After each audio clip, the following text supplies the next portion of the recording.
Have you ever wondered, how are Bursa Malaysia's marketplace being monitored?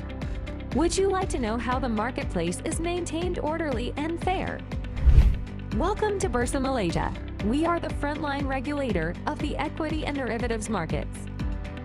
So, what does this mean for you? Through Bursa Malaysia regulation, we ensure the markets you invest in are orderly and fair, so that you have timely, accurate, and complete information to make informed investment decisions, are able to trade in a fair and efficient environment, have confidence in your brokers to provide secure and trusted services to you. So, how do we protect the marketplace? We have multidisciplinary teams in Bursa Malaysia regulation that focus on specific areas while collaborating with each other to provide a comprehensive network of safeguards for investor protection. We also work closely with other regulators and law enforcement agencies. Real-time surveillance of the market. We have a market surveillance team that acts as your market police. They monitor the stock market against irregular trading activities in day-to-day trading. This team uses an automated surveillance system to monitor trading in the equity and derivatives markets in real time. Should irregular trading activities be detected, this team of specialized analysts will fact-check and engage the brokers involved for their immediate action. Supervision of intermediaries. As safeguarding the integrity of the marketplace is paramount to us, our intermediary supervision team secures the protection of your trading and deposits through consistent broker monitoring and inspection. Disclosure. Continuing listing obligations and gatekeeping of listed companies or products. To be ASEAN's leading, sustainable, and globally connected marketplace, Bursa Malaysia places high emphasis on the quality of our listed companies. This begins from the approving of new listings on the exchange, through to ensuring that listed companies remain of quality through governance and compliance, as it is imperative for investors to be well informed in the fast-paced financial world. Bursa Malaysia regulations listing and corporate surveillance teams monitor companies' corporate announcements so that they are disseminated to you in a timely and accurate manner. Enforcement action is taken should there be any failure to do so, or should there be any material inaccuracies to the announcements made. As we are also a venue for listed companies' secondary fundraising, our relevant departments work together to ensure investors' funds are always used as mandated. We have a dedicated team of finance experts to examine corporate disclosures, including financial reports, so that they are accurate and timely that you can rely on. Within Bursa Malaysia regulation, we have subject matter experts that look at the various international sustainability reporting frameworks that are constantly evolving to ensure that our disclosure requirements are appropriately benchmarked. This ultimately drives the desired improvements in our PLC sustainability disclosures as well as practices. Taking enforcement action. So what happens when the persons are regulated by us?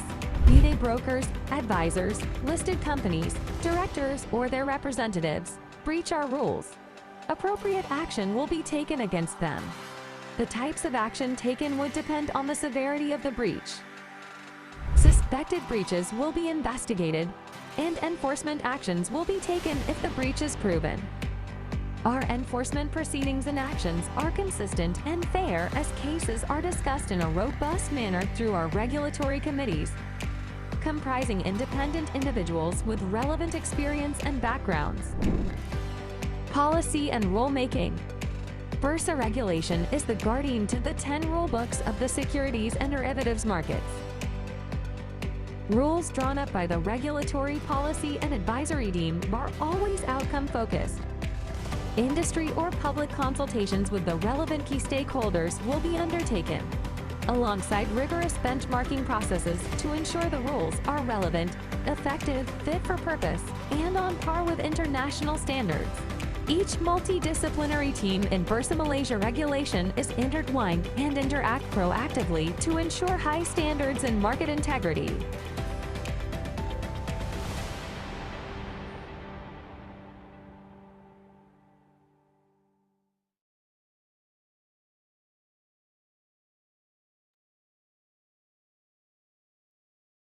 Hi everyone, welcome to this webinar brought to you by Bursa Malaysia and managed by LifeChamp. My name is Atira and I'll be the moderator for today's session. Our topic tonight is Waqf and Wealth Invest with a legacy mindset.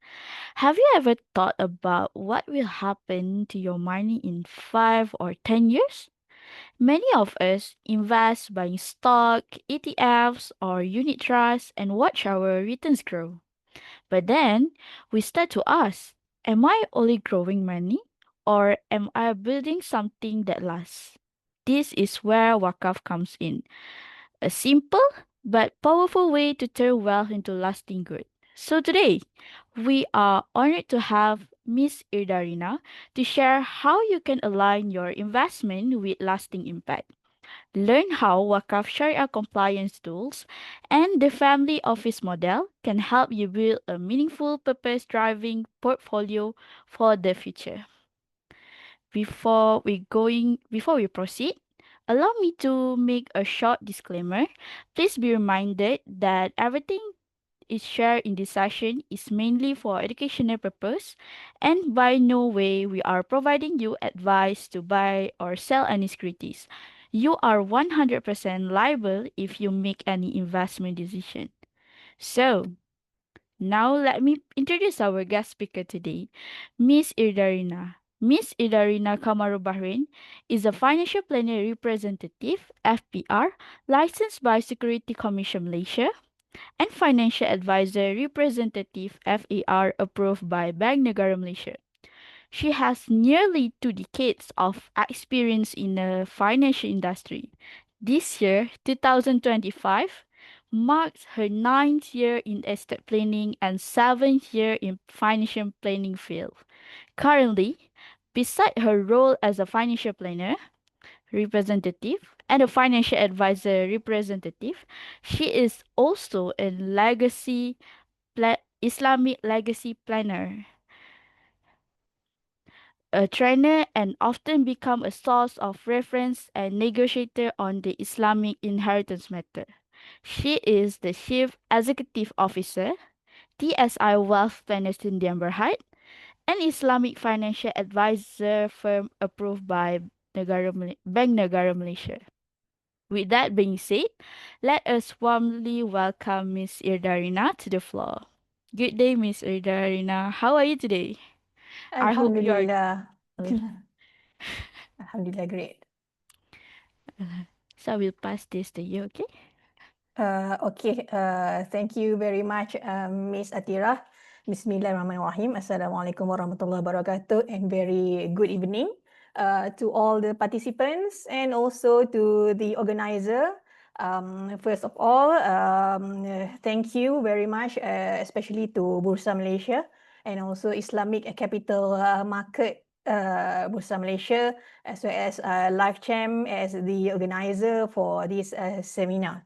Webinar, sorry. So before I start, let me share the slides.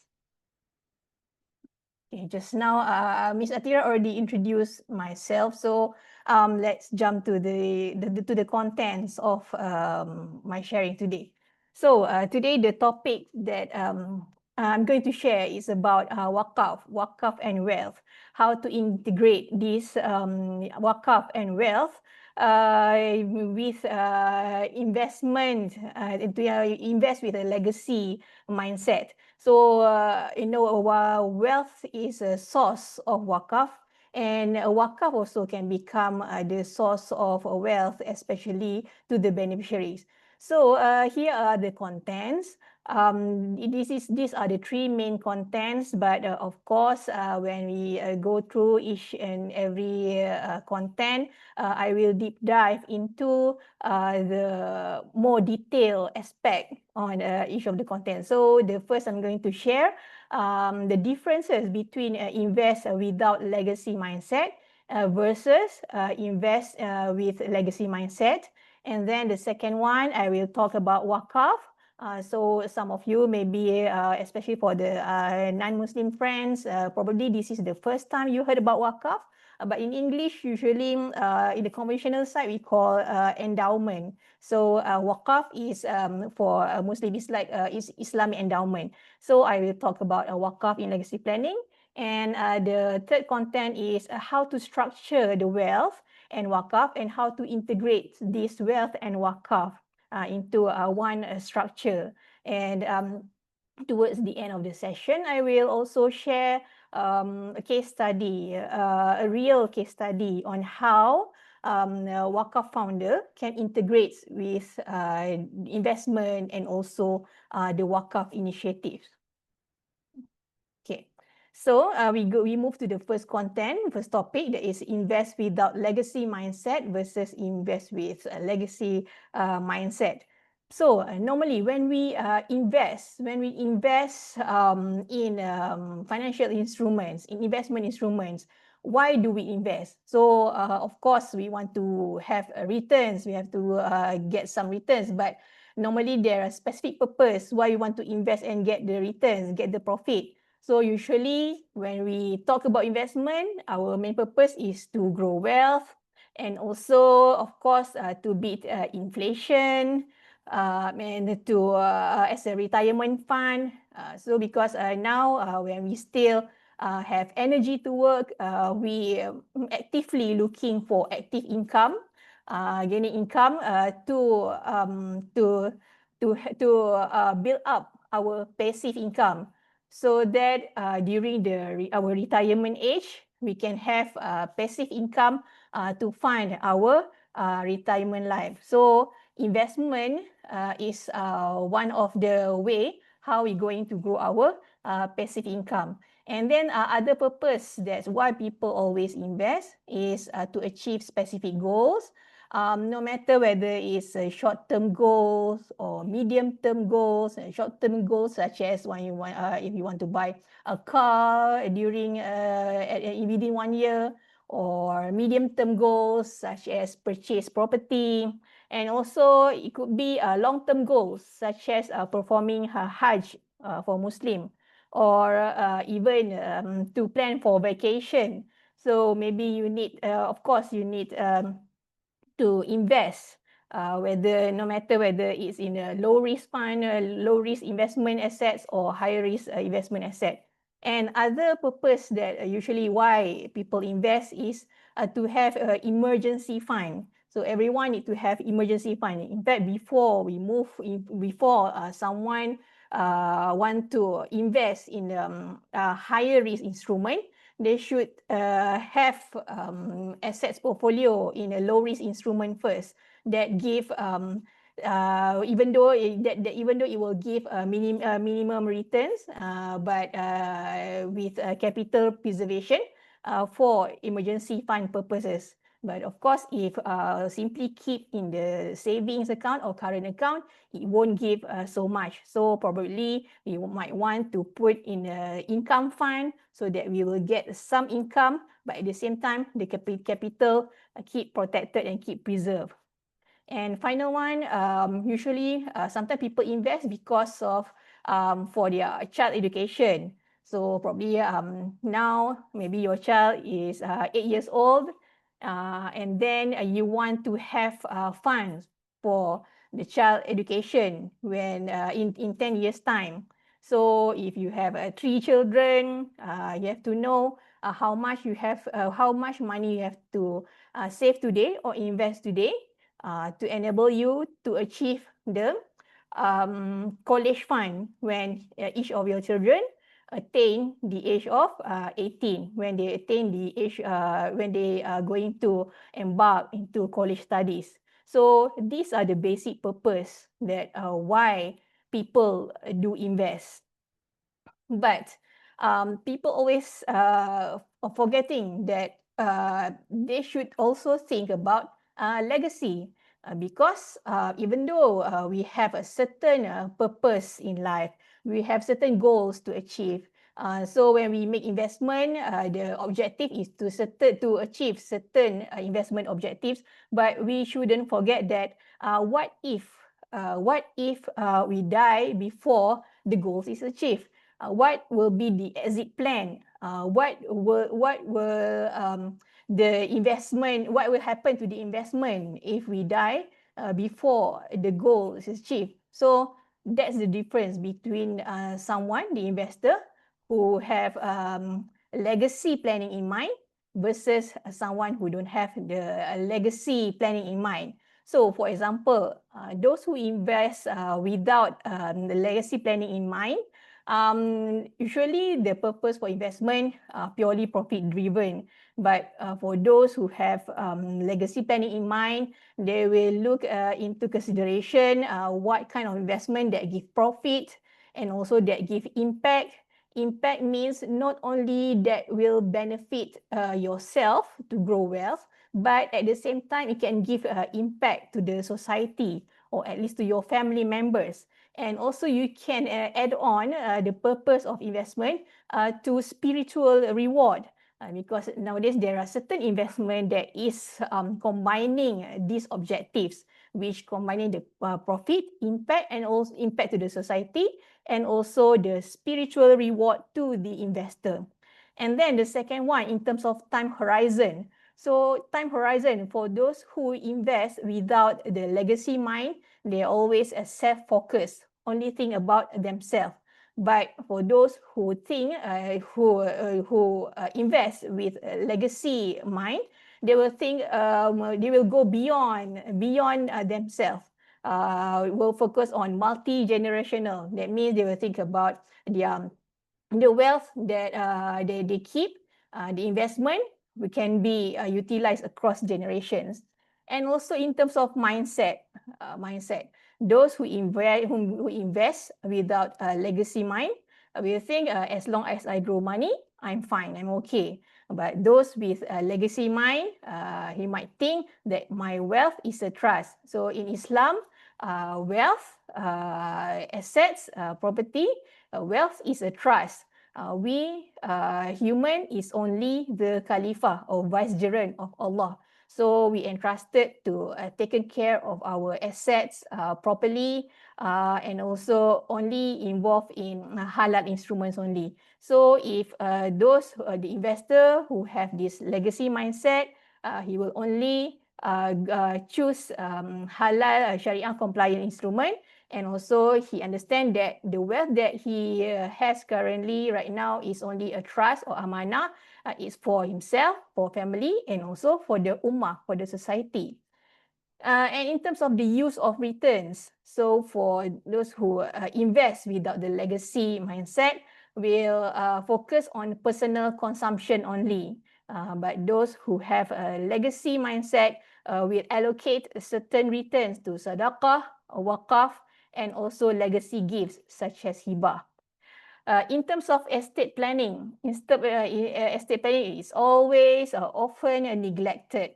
Always forgot the exit plan. Exit plan doesn't mean that you just cut loss and sell off the shares, for example. But exit plan means if you kick off the bucket or if you die before you reach certain goals. So what will happen to your asset? Whether is there someone who going to administer the assets? How it going to be distributed to your family, to the beneficiaries? So those who with legacy minds should include well-structured plans in terms of estate planning. Have to consider the estate planning instruments such as wasiyah, waqf, hibah, or even trust. And then those who invest without legacy mindset always ignores ethics, the Sharia, the barakah. Doesn't matter whether it's a Sharia compliant instrument or non-Sharia compliant instrument, especially for Muslim. And then the assets might be frozen, misused, and cause family disputes upon demise of the investor. So for those who with a legacy mindset, so after this we change to have a legacy mindset, legacy planning mindset, we should prioritize, for Muslim, we should prioritize the Sharia compliance instrument, instrument that give barakah, and also ESG, environmental, social, and governance responsibility. And then if we can have a wealth that continues to benefit our family, community, and hereafter, then that will be the best. And in terms of spiritual value, without investing without legacy mind could be limited or none. But those with a legacy planning in mind will also look into continuous rewards through sadaqah jariyah, gifts, and also gifts to beneficiaries. Sadaqah jariyah means a continuous sedekah. So if you say sedekah, sedekah only is a form of one-off giving, one-off charity, one-off donation. But if in Muslim, if you say in Islam, if you say sedekah jariyah, that means it's continuously. The benefit continuously. So it's the deeds are continuous. So that is what it means by sedekah jariyah. So when it comes to this different session, always of course we go towards the legacy planning. How to plan in terms of legacy. So now you already have legacy mindset as an investor. So not only invest for the purpose of to achieve certain goals during lifetime, but now you have changed mindset that you have the legacy planning in mind. So what will be the structure in terms of legacy planning? So we start with the basic one. First, you need to have fun. So I make this model. It's a comprehensive model. The first thing that everyone should have is fund. At least for debt settlements and estate administration costs, because administering estates need costs. To manage estate, to transfer your assets to the beneficiary, all involve costs, all involve monies. So if you have debts that's still ongoing, you need to think about what will be the fund to settle the debts. Okay, because some of the property could have MRTA, MRTT, but you have to check whether is it enough to cover your outstanding debt. And also, if you set up a trust, you have to consider the fund for the trust administration as well. So fund is the basic thing to have. Without enough fund, then it will trouble your family. Your family cannot start to administer the estates upon a demise of investor of yourself. So the next one is the executor. Executor means the person who you entrusted to administer or to manage your asset upon your demise. So executor or trustee to ensure smooth administration of your assets. So let's say if you're not interested at all to invest in property or to have property, probably you only have investment or savings account, you still need fund an executor to ensure that these assets, this liquid asset, not frozen for too long after you pass away. So this executor is someone that you entrusted, someone that you appoint during your lifetime. But this executor will take action. That means will start applying for grant of probate upon the death of the asset owner. And then it comes to the basic estate planning instruments for specific beneficiaries. So this is especially for Muslims. We have instrument like harta sepercayaan or matrimonial assets. So probably you want to set some assets for your spouse. So you can make a jointly acquired property agreement, matrimonial assets agreement with your spouse. And also the second one is wasiyah. Wasiyah means giving a certain portion of your assets to non-faraid heirs, non-faraid beneficiaries, but not more than 1/3 of the total asset. That is wasiyah. And the third one, basic instrument, is hibah. Hibah means inter vivos transfer during lifetime to specific beneficiaries without any consideration. And the next one, you might consider a trust. So if you want to set up trust, trust is for the purpose of asset preservations and to grow the long-term impact for the maintenance of the beneficiaries, to keep a certain wealth, multi-generational. So trust could be takaful or insurance trust, or cash trust, or living trust, private trust, golden age trust. So this trust usually created by someone who have more wealth, those who are high net worth, or probably you can utilize insurance or takaful trust for Muslim.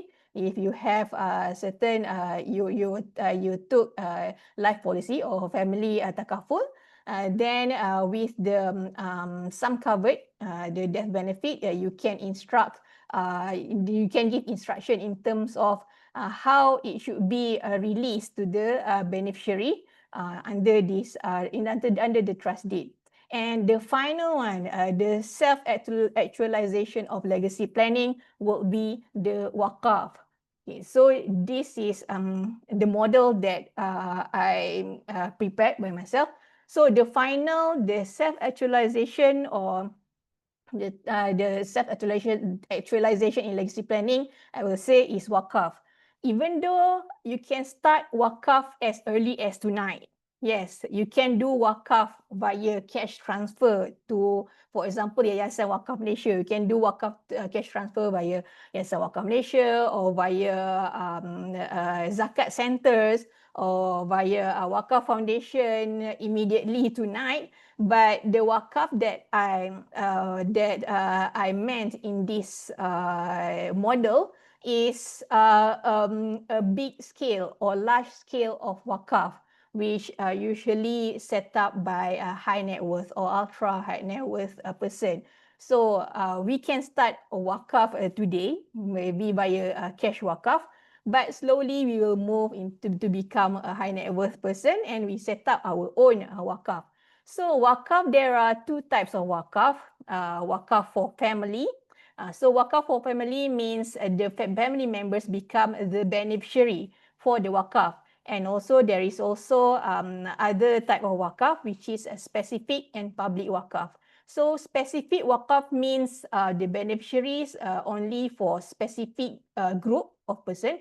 For example, Waqf for the purpose of education, a Waqf for Muslim revert, for example, Waqf for a single mother. And the final one is public Waqf. Public Waqf means Waqf that will give benefits to the public at large.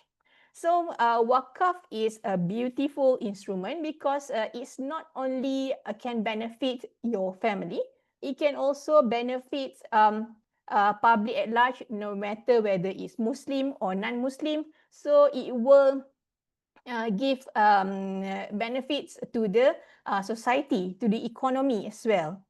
Okay, so now we move to the next topic, which is Waqf in legacy planning. So what is Waqf? This section is to make you understand better in terms of Waqf. Before that, if you have any question, you can type in the Q&A section. Okay, type in the Q&A section, not the chat section. Okay, so if you have any question, you can always type in the Q&A session. But I will only answer after the end of this session. So Waqf in legacy planning. What is Waqf actually? So Waqf literally means detention, or hold, or preserve. So Waqf means detention, hold, or preserve. By language, it literally means detention, hold, or preserve. It's a dedication of property for any charitable or religious reason, and to secure any benefit to the beneficiaries. Is as endowment for life, encouraging Muslim to practice virtuous religious attributes to charity for purpose of acquiring merit in the eyes of Allah Subhanahu Wa Taala. So basically, when a Muslim do Waqf, he surrender this property to the religion, to Allah, That means the property is not belongs to him anymore. Detention, hold, preserve mean that means this asset is hold or it is that means the asset will be stopped from become inheritance assets. It cannot be given as a hibah, and also it cannot be sold. So that's what it means by a waqaf. So because of this, always there's a popular questions. Then, what are the differences between zakat, sadaqah, and waqaf? So especially for Muslim have to give a zakat. And also, what is sadaqah? Sadaqah means a donation, isn't it? Will benefits public at large. And what are the differences between zakat, sadaqah, and waqaf? So this is a popular question. Okay, the first one is in terms of obligation. For zakat, it's a compulsory. All Muslims have to pay zakat, whether adult or minor, or you have sound mind, or insane, you have unsound mind, you have to pay zakat. But of course, if you if you have children who are still minor, below 18 years old, who are still minor, but if your children have wealth, because nowadays even kids, youngsters also have money, right? They become rich because they are YouTubers, content creators, so they have their own money. So if they have wealth, they have monies, if it meets certain requirement, they have to pay zakat. Of course, their parents, their caretaker have to pay zakat on behalf of them using their assets. So, and then about sadaqah is voluntary, same like waqaf. Waqaf also voluntary. Okay, so unlike zakat, zakat is compulsory, but sadaqah and waqaf is voluntary. Type of charity. Zakat is considered obligatory charity. It's compulsory. That means you have to pay zakat if you're Muslim. And then if you meet certain conditions. And then, but sadaqah is considered general charity, a general donation. But waqaf is a perpetual charity. So this is similar to the sadaqah jariyah just now. It's continuous, it's perpetual, it's forever. So waqaf is a perpetual charity. And then in terms of amount, for zakat, there is a fixed rate. That means there is certain fixed rate to pay zakat. Generally is 2.5% of the total wealth that we have. But doesn't mean that all types of zakat is subject to 2.5. There are zakat for agricultural, we have different rate. Zakat for on livestock will have a different rate. And then sadaqah, there's no specific amount. Same like waqaf. Waqaf have no specific amount.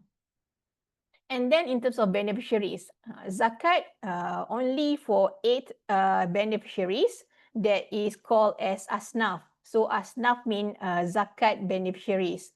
So only 8 asnaf as prescribed in the Al-Quran. So asnaf, there are 8 categories of asnaf in the Al-Quran. But for sadaqah and waqaf, can give to anyone, to any beneficiaries, whether Muslim or non-Muslim, whether young or adult, can give to anyone. And then time for payment. For zakat, usually upon completion of haul. Haul means a 1 year period according to Islamic calendar, lunar calendar. So that is a zakat. Generally, it's upon completion of haul, but there is a certain asset that you don't have to wait until completion of 1 year haul. For example, zakat on treasure. So that one you have to pay zakat immediately if you found treasure behind your house. So there's because zakat, there are many categories, many types of zakat. But for sadaqah and waqaf, you can give any time. You can start, like I said just now, you can start to give waqaf as soon as tonight. As soon as now, if you open the website that offers waqaf services. And then finally is mutawali. Mutawali means trustee.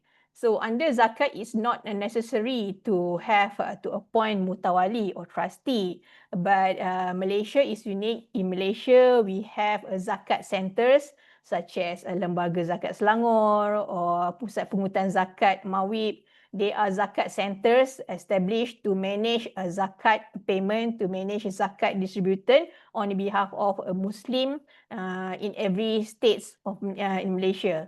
But for sadaqah, not necessarily to appoint a mutawali or trustee. You can straight away give to the beneficiary. But for waqaf, you have to appoint mutawali or trustee. So in Malaysia, the sole trustee or the sole mutawali for waqaf is the State Islamic Religious Council, Majlis Agama Islam Negeri-Negeri.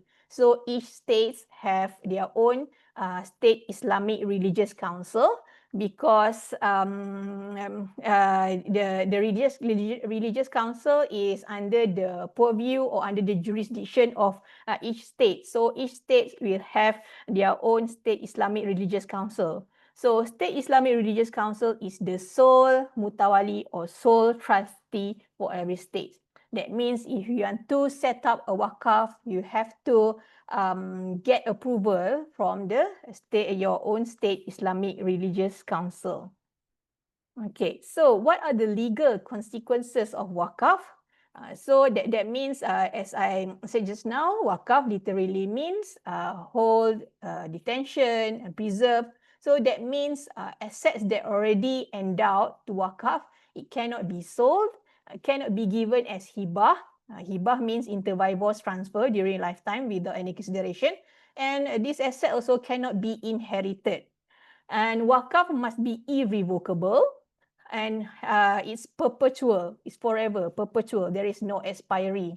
Even though some scholars said waqaf can be made for a certain period of time, but the majority scholars say waqaf should be perpetual. And the State Islamic Religious Council of each state in Malaysia is the sole trustee of all waqaf.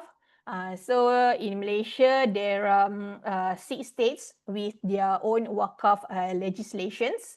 Melaka, Negeri Sembilan, Selangor, Perak, Terengganu and Sabah. But for the states which don't have any specific waqaf legislation, the provision on the waqaf, they will mention in the administration enactment, enactment of administration enactment on each state. That means each state will have a provision on waqaf legislation. Okay, so by definition, what is waqaf actually? Based on the Waqaf Enactment, State of Selangor 2015, the definition of waqaf, what waqaf means, it means to surrender any property to enjoy future benefit or interest. Second, to surrender benefits or interest that may enjoy future benefit from any property. Or the third one, to contribute expertise and services that may give future benefit or interest. So that means can also give waqaf by the way of contributing expertise and services that will give future benefits or interest. So that means the term, the definition of property based on the Waqaf Enactment, State of Selangor 2015, property means can be movable, immovable, or intellectual property. It can be any benefit or interest in any movable, immovable, or intellectual property. It can be any right, interest, title, or otherwise relating to movable, immovable, or intellectual property. And also it can be valuable expertise and services that is in accordance to Sharia. So basically, it doesn't only applies on immovable property, such as land banks, landed property, shop houses, building. So waqaf not only that, and waqaf not only graveyard, especially for Muslim. They thought wakaf for graveyard, for cemetery. Okay, so wakaf is dynamic. It can give movable assets as well. So I would like to share some examples of wakaf. Maybe some of you already heard these examples, but never mind. It's a good thing to share again. This is an example of wakaf during Prophet Muhammad Sallallahu Alaihi Wasallam time. This is wakaf on the land of Khaybar. It is a wakaf made by Sayyidina Umar Al-Khattab, one of the Islamic Islamic Khalifah. So Umar Al-Khattab, one of Islamic Caliphate, he acquired a piece of land in Khaybar. So because he got this land, he went and met the Prophet Rasulullah SAW, Nabi Muhammad SAW. So he said, "O Messenger of Allah, O Muhammad, I have acquired a piece of land in Khaybar, and I have never acquired a property more precious to me than that." That means he never got any good property like what he have now, this land of Khaybar. So he asked Prophet Muhammad SAW opinion. What do you command me to do with it? What should I do with this land? So Prophet Muhammad said, if you wish, you can keep its origin as an endowment and give its yield in charity. So that means you can keep the property, the land intact, keep its origin as endowment, but only give the yield to the charity. So because of this, Umar Al-Khattab gave the land in charity. That means he endowed, he wakaf this land in the condition that the land would neither be sold, nor given as a gift, and nor bequeathed as inheritance. So the yield he gave as a charity to the poor, relatives, for emancipation of slaves in Allah's cause, and for the travelers. So this is based on a hadith, Al-Bukhari and Muslim. So this is one example of wakaf. And this is another example of a popular wakaf, which I like to share the story. Of course, when I talk about wakaf, I will always share this story about the well of Raumah. It's not a well of Raumah, it's not a well of Rumah, it's well of Raumah.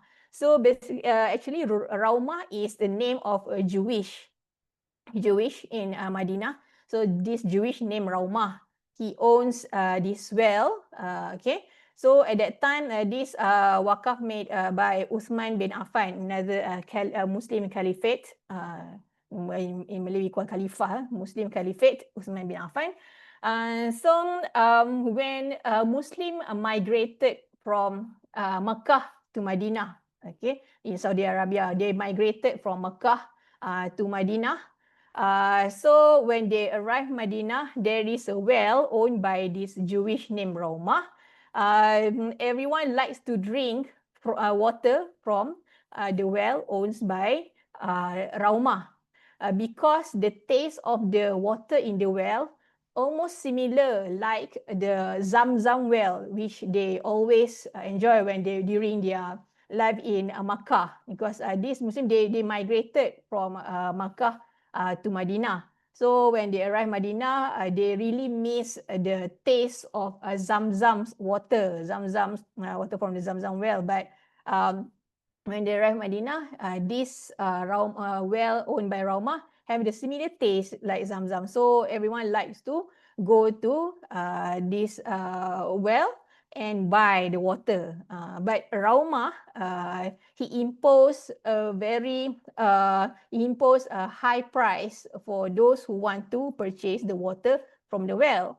So because of that, the companions, the Prophet Muhammad's companion, went to see Prophet Muhammad and tell him that we really love the water from the well of Raumah, but the problem is Raumah charges a very high price for the water. So because of this, the Prophet Muhammad said, whoever can buy over this wealth, can redeem this wealth, he will be granted a paradise next to Prophet Muhammad. So listen to this. Sayyidina Uthman bin Affan, Sayyidina Uthman, he quickly he quickly went to Raumah and he made an offer. So he told Raumah, I want to buy your well. But at first Raumah refused. Sayyidina Uthman offered a very high price to buy the well, but the Raumah still refused until Sayyidina Uthman made an offer. Okay, why not I only purchase half of the well? I purchased half of the well, and then the Raumah puzzled and he asked, what does it mean by purchase only half of my well? What do you mean? So Uthman said, half means today the well will be yours, tomorrow the well will be mine. So the next day the well will be yours again, and then the other day the well will be mine. That means alternate day the well will become either Raumah, owned by Raumah, or owned by Uthman. But at the same time, Uthman offered a very good price for this arrangement. So listen to that. Raumah agree. So he agreed to that. Okay, but what happened was when the day the well owned by Uthman, everyone will go to the well and take the water, because Uthman didn't charge at all for anyone can take water from the well. But on the day the well owned by Raumah, of course, he will charge a very high price. So because of this, nobody came to the well on the day the well owned by Raumah. Everyone only came to the well when the well owned by Uthman. So because of this, the Raumah surrendered. So he surrendered. He finally sold the well, the entire well, to Uthman, and Uthman then waqaf this well for everyone to use.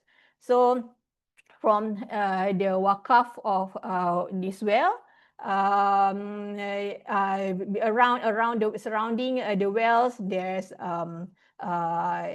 dates palm. So from the dates palm plantation, it give a yield returns in terms of the production of the dates. So until now, the Saudi Arabia government manage the property, and also from the return from the yield that they gain, they built this hotel.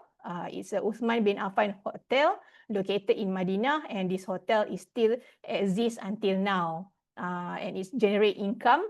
And this is still the income under the name of Uthman bin Affan still exists until now. So this is one of the example of successful waqaf that still exists until today.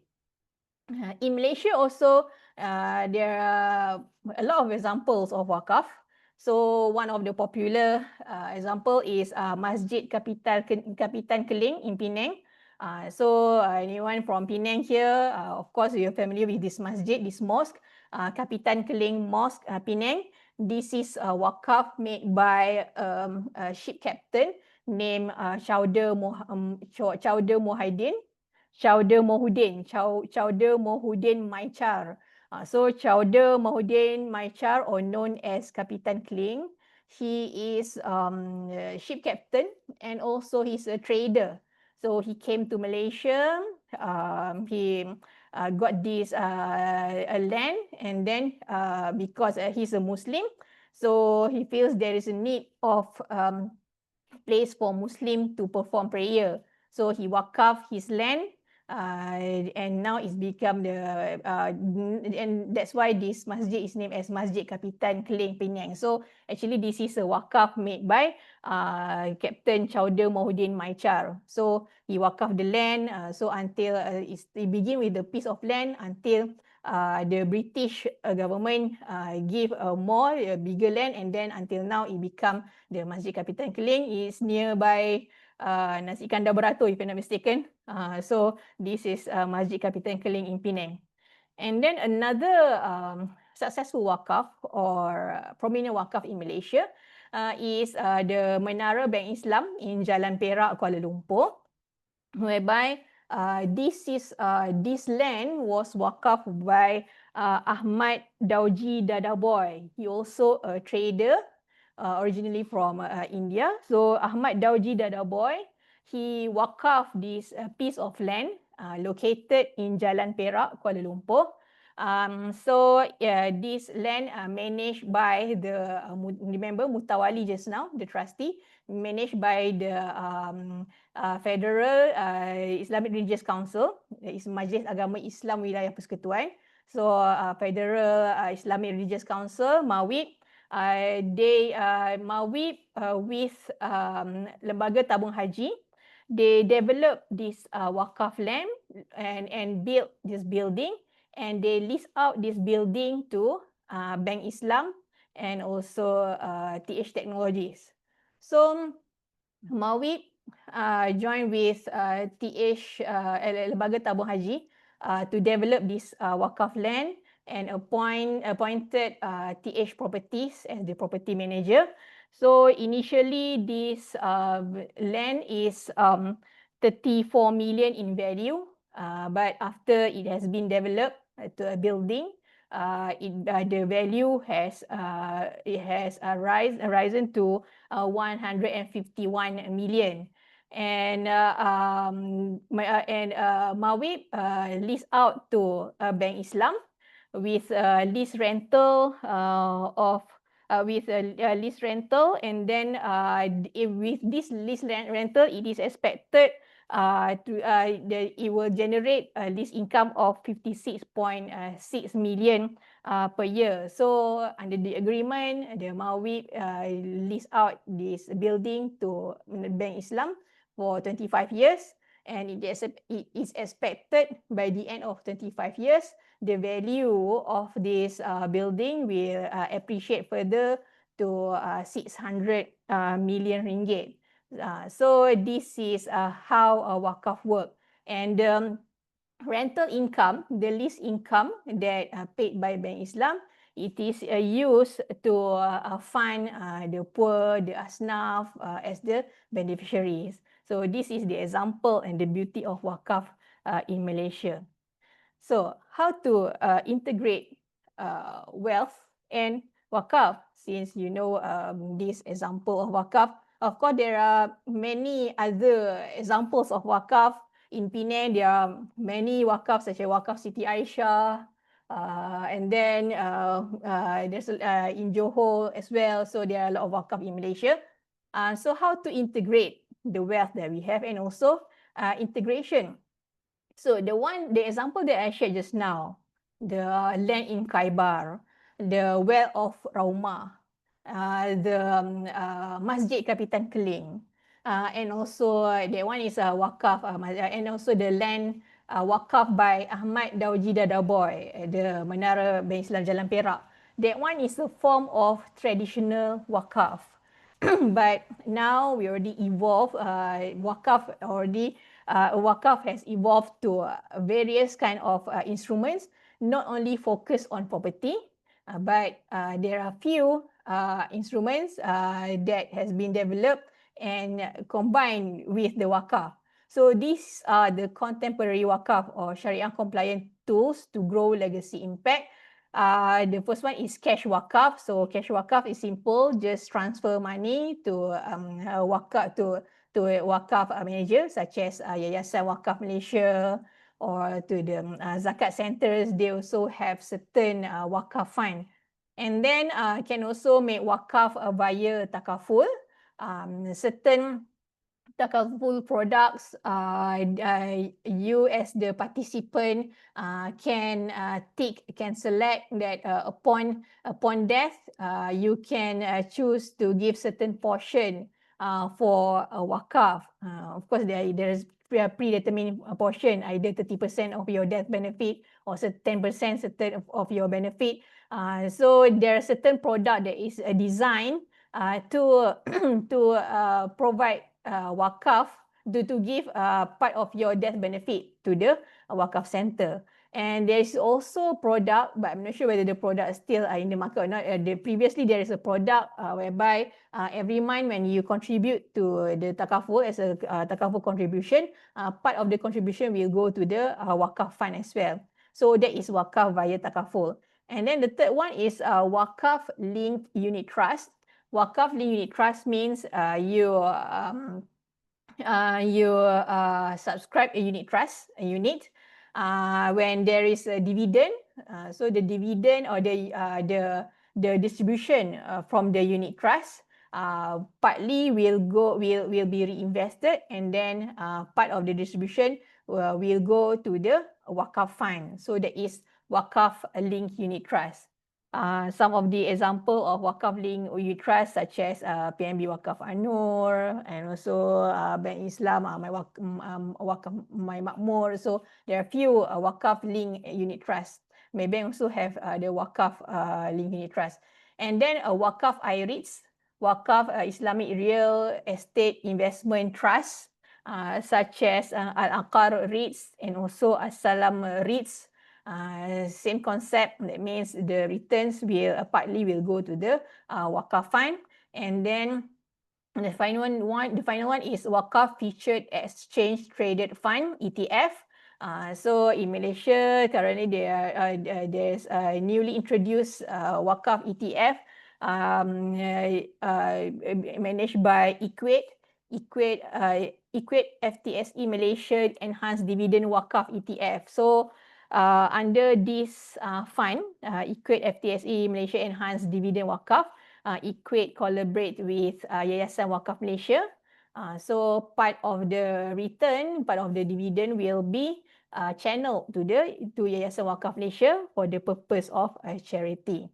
So basically, the conceptual framework of this contemporary wakaf via investment instruments is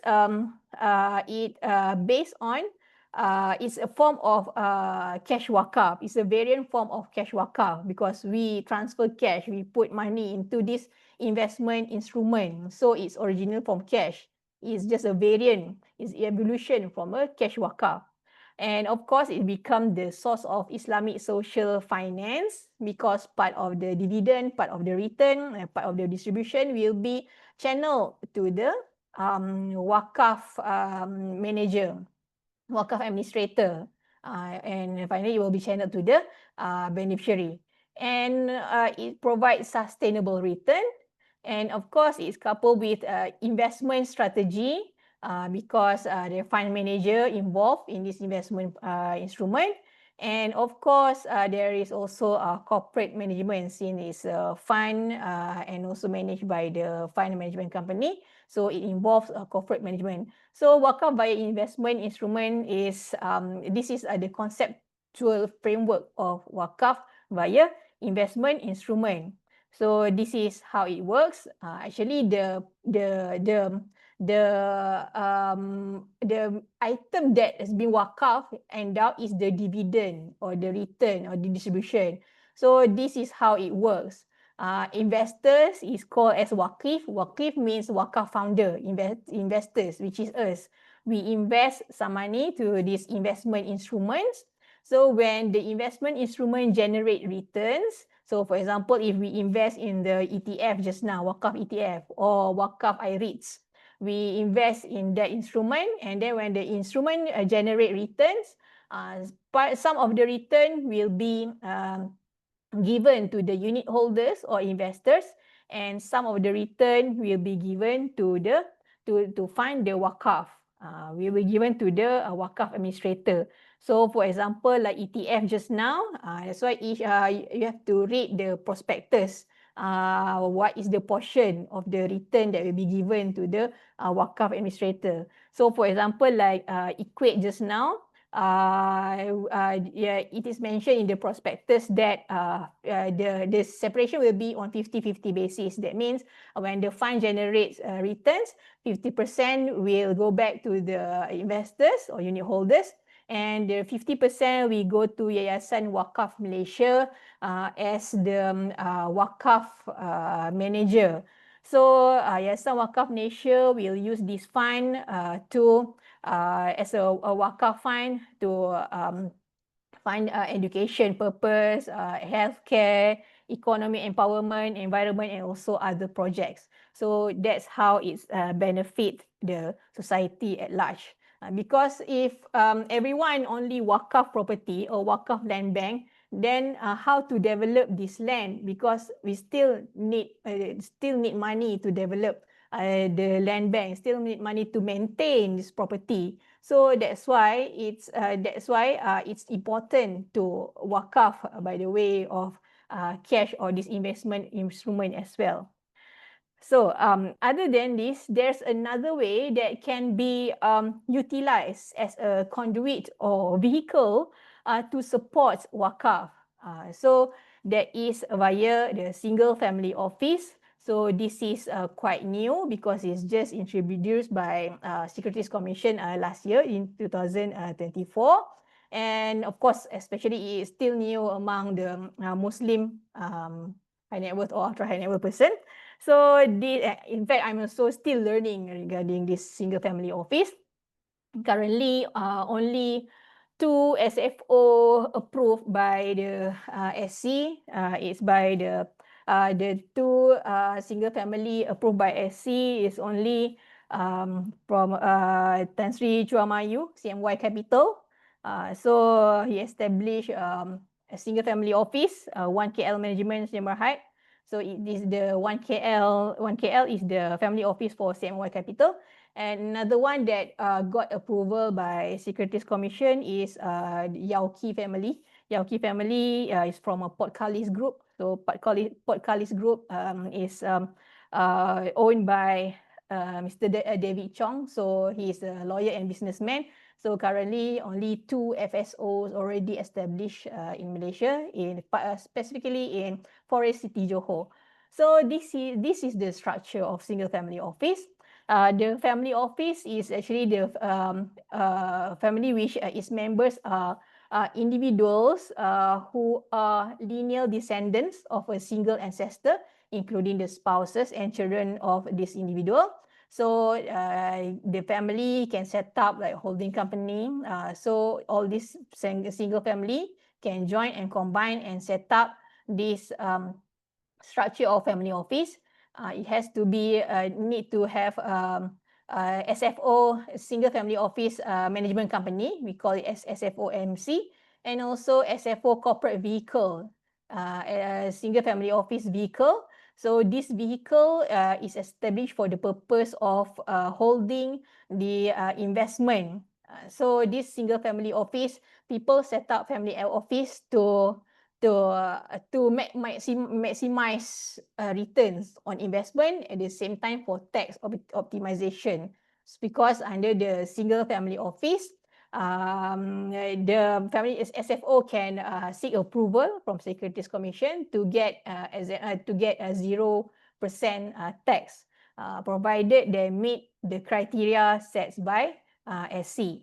So under this structure, the SFO can establish a SFO vehicle meant to hold the investment asset, and also another party which is SFO management company, SFOMC, which their task is to manage the asset and investment on behalf of the SFOV. But this SFOV, it has to be operated, it has to operate in Pulau 1, Pulau 1, Forest City Special Financial Zone, Johor, and is established solely for the purpose of holding the assets and investment for the interest of members of single family.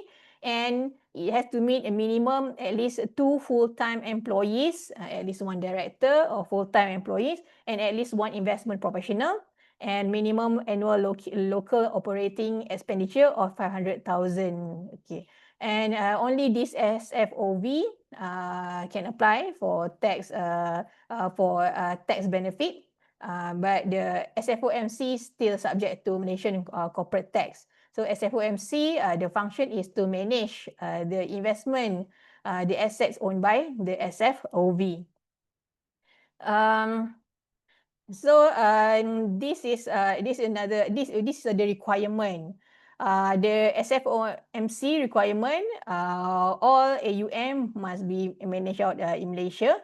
And although investment for the 90% of AUM can be overseas, it must be managed with or by related company and can be delegated to fund managers licensed by SC. So this SFOB, for the purpose of applying the tax benefit, the 0% tax, the SFOB have to meet this criteria. That means it has to meet at least the annual asset under management of a minimum 30 million. So under this 30 million ringgit asset management, the composition of which to include a local and promoted investment of 10 million or 10% of AUM, whichever is lower.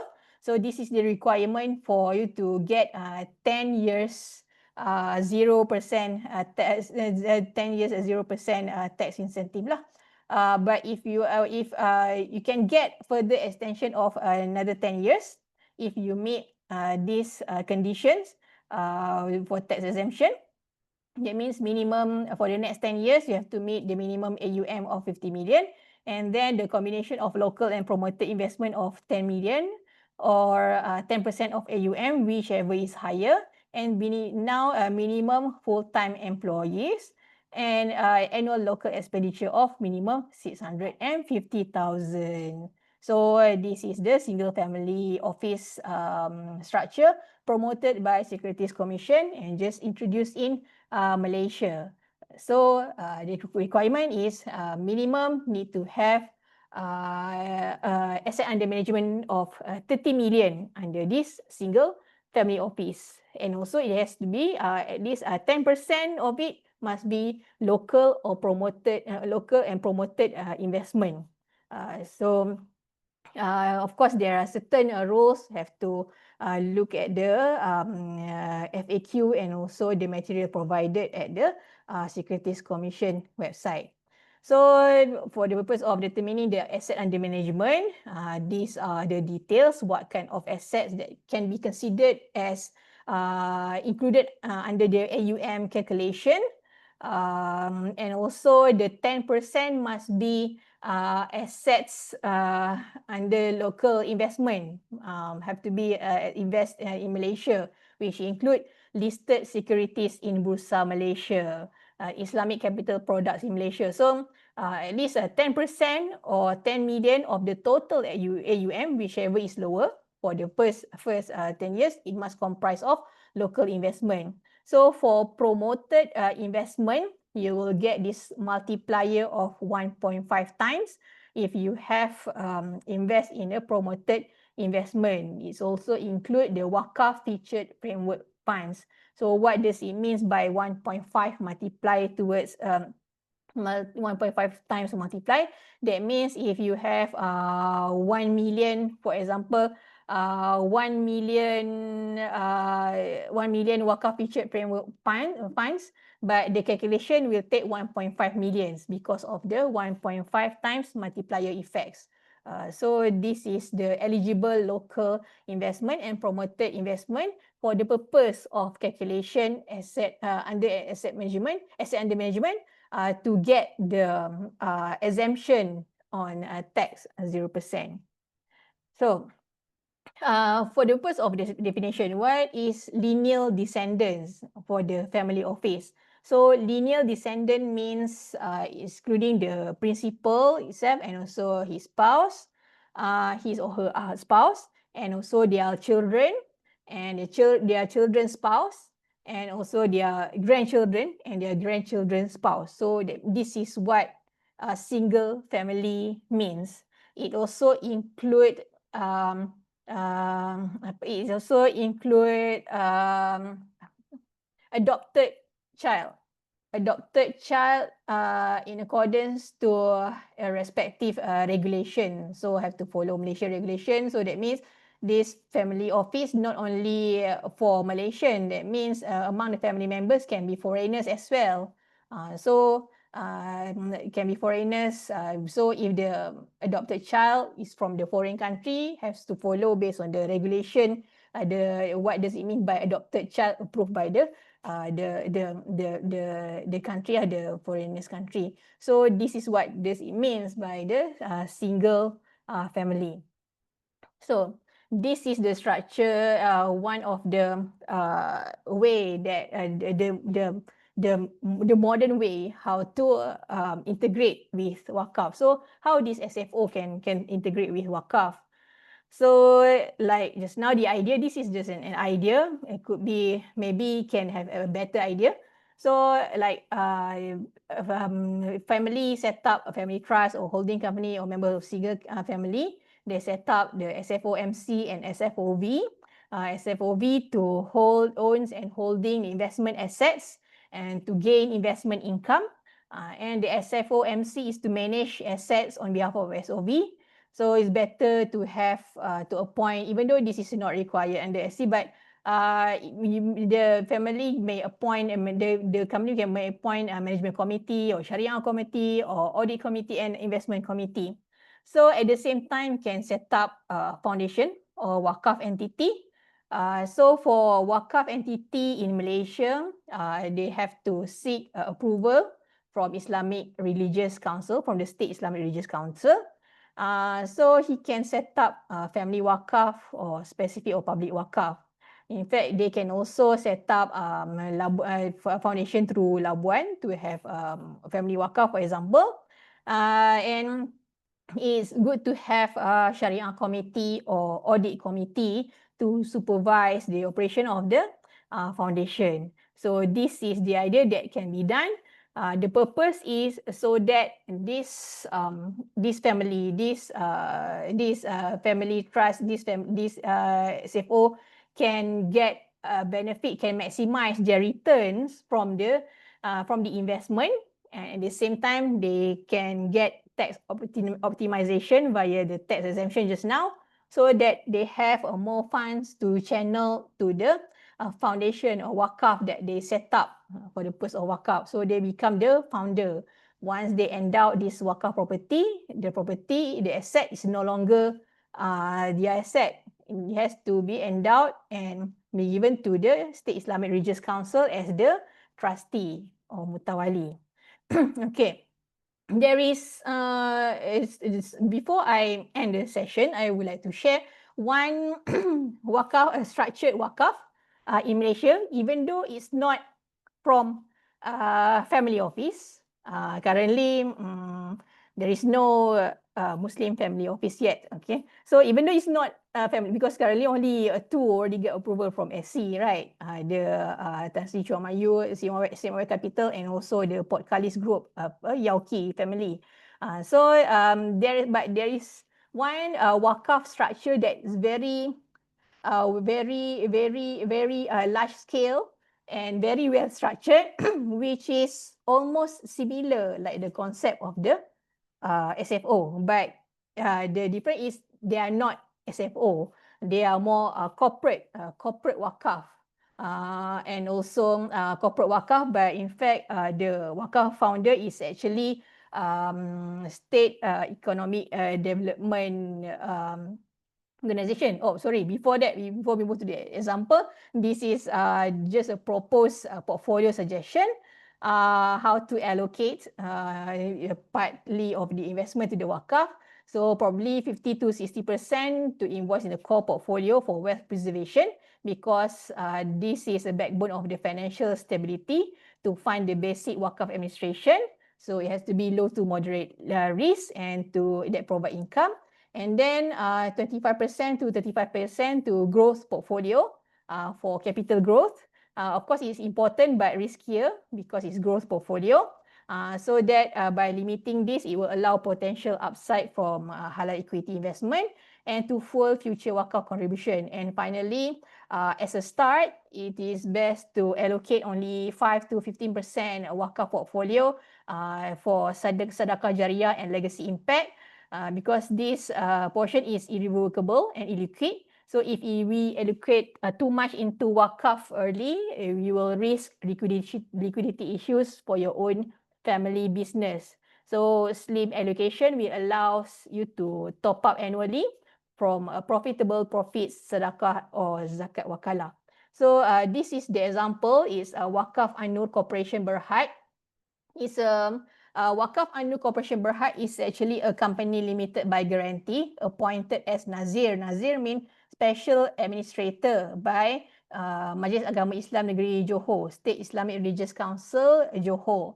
So this Waqf An-Nur Corporation Berhad 1 and 1CB, they are established to manage assets and shares endowed by JCorp, Johor Corporation. So Johor Corporation is state government related company, Johor state government related company. So JCorp is the Waqf founder. Okay, JCorp is the Waqf founder. And so they established this Waqf An-Nur Corporation. They appoint Waqf An-Nur Corporation to become the special administrator.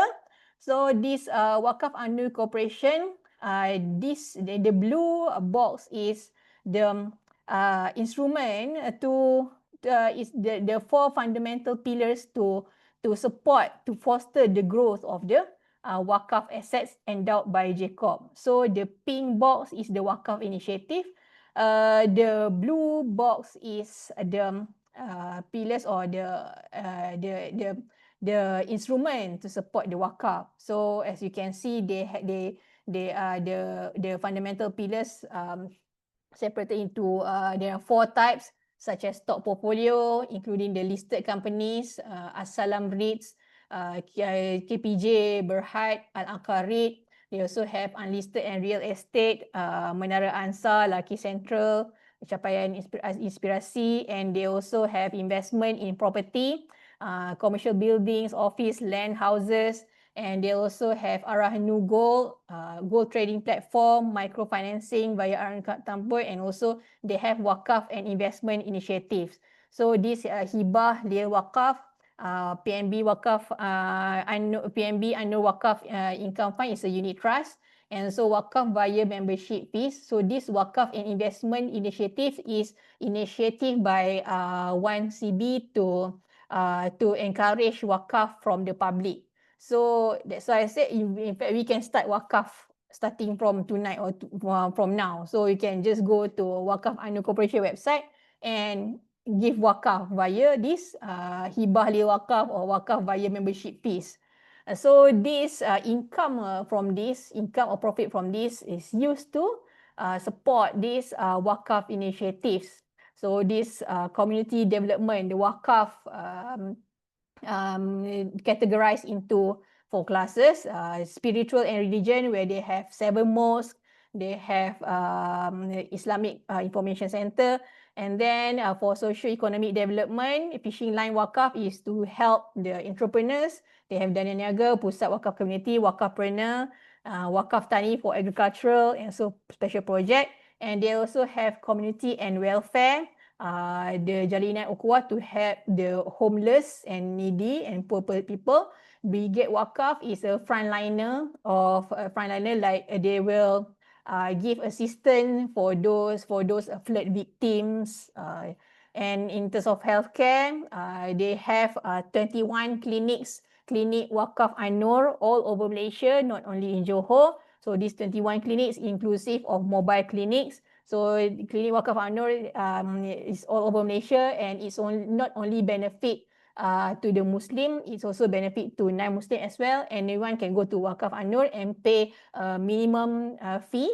An-Nur Care is actually a group takaful offered to Asnaf and also B40.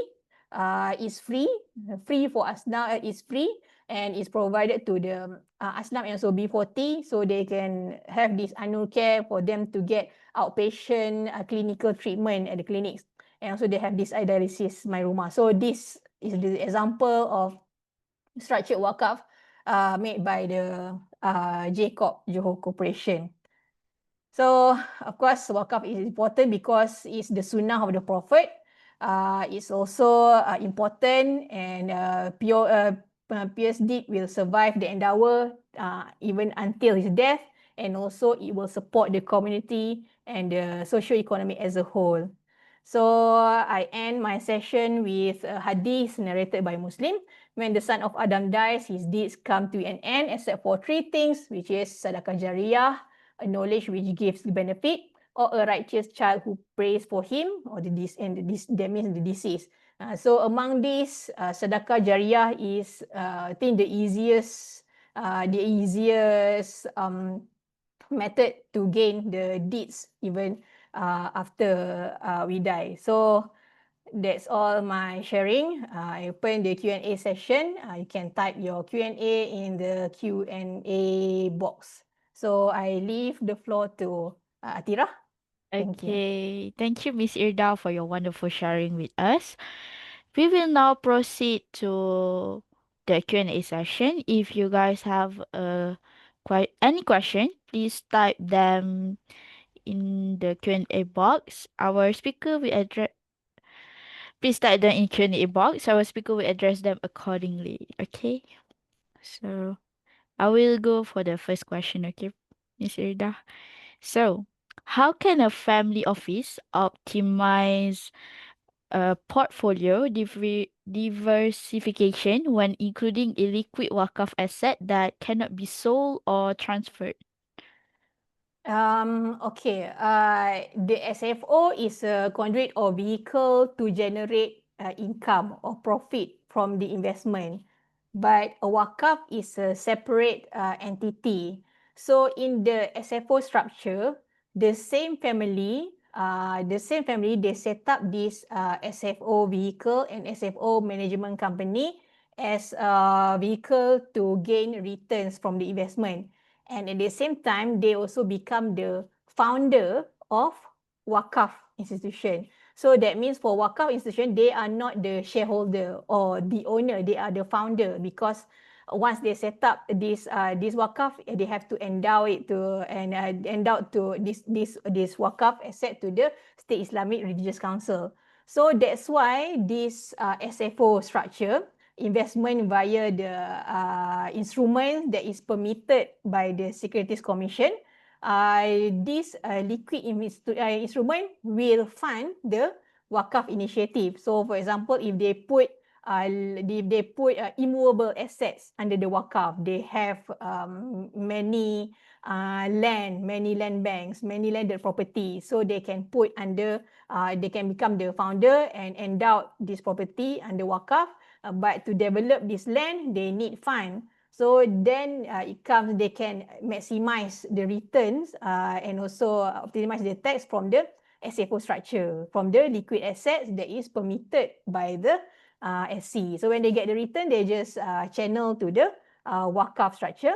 But in terms of channel, have to look into which one will give the most tax benefit. Either the SFOV declare as a dividend to the family office, the holding, and then family office channel it to the Waqf, or it could be from the management SFOMC directly channel to the Waqf. And it depends on the Waqf whether you do it in Malaysia or you use Labuan Foundation. So it depends. So that one maybe need to consult a tax consultant as well. So I have to look at the bigger picture. I hope that I answer your question. Okay. For the next question is, what valuation methods are appropriate for Waqf land, given that it cannot be sold or liquidated? Okay, there is no specific minimum amount of Waqf land. You can Waqf any type of land as long as it's belong to you and it's free from encumbrances. So you can Waqf any land. Basically, State Islamic Religious Council will accept any land as long as it meets the criteria, which is owned by you. That means it's not encumbered, it's not under financing, what? And then any land can be put under Waqf. So let's say you Waqf the land that is not income generating. Maybe you Waqf the land that is really remote, in remote area, not easily accessed, and how to develop, nobody want to go there. So the State Islamic Religious Council, they have authority to do istibdal. So istibdal means istibdal is one of the provision that is allowed under Sharia. Means this SRC then can sell this land and the proceed from the sale of this land they can use to buy a better land, better property, which is easily accessed and also that can generate income. So actually there is no minimum value. Okay, for the next question is my Waqf contribution tax deductible and how does it compare to zakat rebates? Okay. My Waqf, you have to look at when we fill up the income tax form, there is a approved donation. If that Waqf, if we do the Waqf to the approved donation, approved institution, then it can be included in the tax calculation to be less out. It's not the same like zakat. Zakat, you can get the full tax rebate for individual. So like approved donation, it comes to from the beginning before you list out or the reliefs. So, but provided that you give Waqf, transfer the Waqf donation to the approved institution under the IRB regulation. But for zakat, you can list out the whole amount of zakat you pay. That one you can claim as the rebate to minimize your tax payment. To manage your tax. Okay. Okay. For the next question is it permissible for cash Waqf to be invested in the stock market? And how would I know where my funds go? Oh, okay. Cash Waqf usually we transfer direct to the Waqf administrator, like as a Waqf Malaysia. Probably they put this money in certain investment, but of course investment that is not not risky. That means probably in just it's like fixed deposit. So just a basic instrument like that which give a minimal return, but at the same time the capital is well protected. So if we want to go to higher risk of instrument, there is certain instrument that is hybrid with the Waqf initiative, such as the unit trust just now, Waqf via Waqf link unit trust, or Waqf IREITs, Waqf real estate investment trust, and also Waqf ETF. So that one you can monitor the performance, and also you can see the performance of the funds. It's just that in the prospectus, it mentioned there how much is the portion from the dividend, from the income distribution will go to the Waqf side. So you can monitor through the system when you subscribe the fund. In fact, just want to share my experience. I purchased this Waqf fund, unit trust Waqf fund. So I can see the performance. In fact, they are doing really well and give a good return, really well compared to other unit trust account lah. So that's based on my experience. So I'm very satisfied with the Waqf fund that I choose. Of course, it depends on what kind of Waqf fund you choose as well. Okay. How does Waqf differ in risk profile compared to traditional donations or CSR projects? Risk profile. Donation is usually a one-off kind of thing, one-off or for instant relief usually. So risk profile to of course you have to choose you have to carefully select to which party you give the Waqf to, because in Malaysian law any Waqf has to be registered with the State Islamic Religious Council. That means sometimes we can see like Waqf advertisement in our Facebook. They just can appear on our Facebook wall, but they say Waqf, but it's not actually registered with the State Islamic Religious Council. So that one could be riskier for us to put money in lah. So if you want to contribute, just take it as like a donation just to help them. But if you want to do wakaf, to me have to do properly. Just select the avenue that's registered with the State Islamic Religious Council. So that is how risk profiling this kind of this kind of way of giving.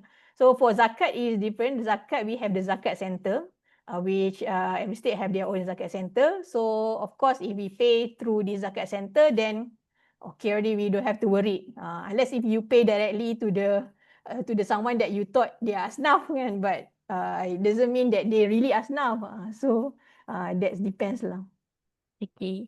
Due to time constraints, we will take one last question. So the next question is, if my children disagree with my wakaf contribution after my death, can they challenge it in court?